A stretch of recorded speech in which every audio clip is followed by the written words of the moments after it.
Well, Brittany, maybe just for this weekend. You see, next week is a whole different story. Today is the first day of spring, and we lucked out with this beautiful weather caused by a high pressure system that's in our area that's going to last this weekend. It's going to give us these beautiful days and clear skies. Next week, however, we can expect some lows coming in from northwest, and that's what's going to give us maybe even some rain and low temperatures. But I'll tell you more about that in our full forecast. Today marks the 1-year anniversary of the Boston Marathon bombing. On that awful day, 2 bombs exploded near the finish line, killing 3 people and injuring hundreds. No one's outside right now due to the showers in our area. Later on this evening, we're going to have heavier rainfall coming from the Florida coast, caused by 2 pressure systems from the north and the south, making that low pressure system that's stationary right now but moving up later on into Columbia, sucking up all that warm air from Florida and causing the rainfall on us. By the weekend, we're going to see higher temperatures as well as a little bit more sunshine, but all that coming up later on this evening. I was not allowed to talk to the clerk working the day of the robbery, but it's not gone unnoticed that despite being open, the doors remain locked.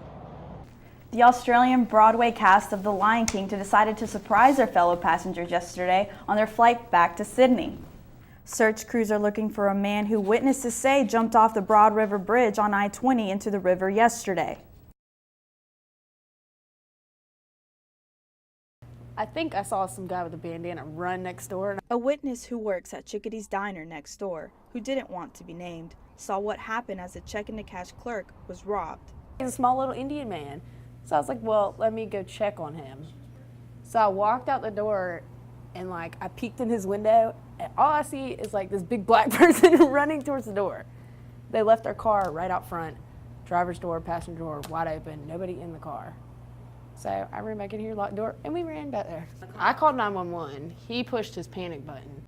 Irmo police have identified the robbers as a black male 5 feet 6 inches tall, weighing around 150 pounds, and a black woman around 5 feet 4 inches tall, thick build, weighing around 150. We got the surveillance video from the business and it just was of poor quality, so we were unable to get a good picture from the surveillance video. What they did find was a gun left behind by the 2 people, but it was a little out of the ordinary. The 2 suspects discarded the gun on the way as they were fleeing the business, and it turned out the gun was a toy gun. We're hoping that will generate some leads for our case. I was not allowed to talk to the clerk working the day of the robbery, but it's not gone unnoticed that despite being open, the doors remain locked.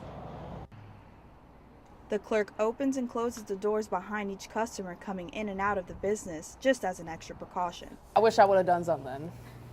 Bernie was like, we should have took their car, but they were in there for 30 seconds. They were in and out. The pair got an undisclosed amount of money, then fled the crime scene in a white Honda Accord with no license plate.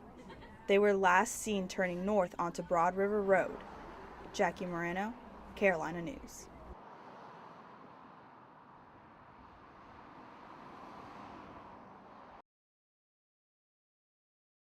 Your vitamin D level was slightly low, period. Gregory Conduras is a family doctor who owns his own practice, along with 4 other partners in Lexington County. He is able to come and go as he pleases, but before he was able to manage his own time, he had to work 2 to 3 sleepless nights a week on call straight during his 3-year residency. It was just part of the process. It was how we were initiated into the club, so to speak. Dr. Conduras admits to doing everything in his power to keep up with these long shifts, but to a certain extent.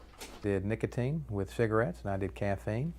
Never did pills or illegal substances, but plenty of that was going around just to stay awake for no other reason than to stay alert and stay awake and try to get your job done the best you could. But the sleep study at the University of Pennsylvania was tested on mice to see their brain reaction after loss of sleep. They found that the nerve cells making protein to energize your brain shut down after a lack of sleep became a habit. After a few days of shift work sleep, the cells started dying off at a fast pace. in the long run, not good for your health, mental, physical, emotional, otherwise. With brain damage as a result of sleepless nights, you have to wonder, has anything ever gone wrong on the job? Thankfully, I was never involved in a case where gross negligence was or caused a patient to do badly or to die, but I'm sure that's happened at it has happened at other places in the past. So, you know, that's what we're trying to guard against now. Dr. Condurus may have steered away from a healthy path due to necessity, but he advises those not to follow in his footsteps. It's key. When you can, get your exercise. You got to eat healthy. You know, you cannot not sleep. You have to get your sleep. It keeps everything functioning. Dr. Condurus is glad to have his long nights behind him, but for those who are still enduring them, may need to rethink their lifestyle. Jackie Moreno, Carolina News.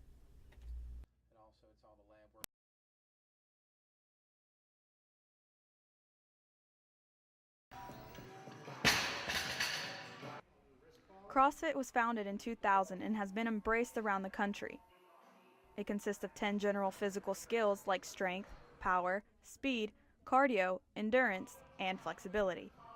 They are put into a sequence of time and reps that allow you to compete with yourself and others to be the best.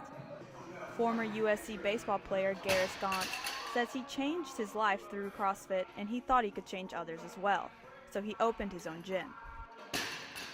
Because you can get really fit at Gold's, you can get really fit at New Life, any of those places, but it wasn't working for me. What works for me here is structure. What we were talking about before, there's a community here.